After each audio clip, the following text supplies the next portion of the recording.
High cortisol ഉള്ള ആൾക്കാരിൽ കണ്ടുവരുന്ന കുറച്ച് സിംറ്റംസ് എന്തൊക്കെയാണെന്ന് നോക്കാം.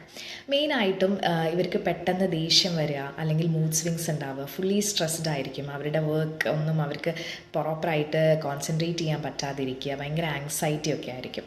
പിന്നെ ഉറക്കത്തിൻ്റെത് പറയുകയാണെങ്കിൽ എത്ര ഉറങ്ങാൻ ശ്രമിച്ചാലും മര്യാദയ്ക്ക് ഉറങ്ങാൻ പറ്റാതിരിക്കുക, കുറച്ച് സമയം കഴിഞ്ഞിട്ടേ അവർക്കൊരു 1-2 മണിക്കൂറൊക്കെ കഴിഞ്ഞിട്ടേ ഒന്ന് മര്യാദയ്ക്ക് ഉറങ്ങുള്ളൂ.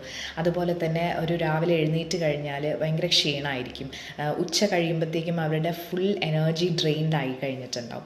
പിന്നെ വെയിറ്റ് ലോസിൻ്റെ കാര്യം പറയുകയാണെങ്കിൽ അവർക്ക് വളരെ ബുദ്ധിമുട്ടാണ് വെയിറ്റ് ലോസ് ചെയ്യാൻ വേണ്ടിയിട്ട്. അവരുടെ മുഖം ഒരു പഫി ഫേസ് ആയിരിക്കും, അതുപോലെ തന്നെ ബെല്ലി ഫാറ്റും കൂടുതലുണ്ടാവും. പിന്നെ ഹെയർ ഫോൾ ഉണ്ടാവും, അതുപോലെ തന്നെ ഹെയർ തിന്നിങ് സംഭവിക്കും. ഇറഗുലർ പീരീഡ്സ് ആയിരിക്കും അവർക്ക് പകുതി മുക്കാൽ ടൈമും. അതുപോലെ തന്നെ അവരുടെ ഗട്ട് ഹെൽത്ത് വളരെ മോശമായിരിക്കും, ഇടയ്ക്കിടയ്ക്ക് അവർക്ക് ക്രാംസ് ഉണ്ടാവുക, അതുപോലെ തന്നെ ഡയറിയ, അത്തരം കാര്യങ്ങൾ ഉണ്ടാകുന്നതാണ്.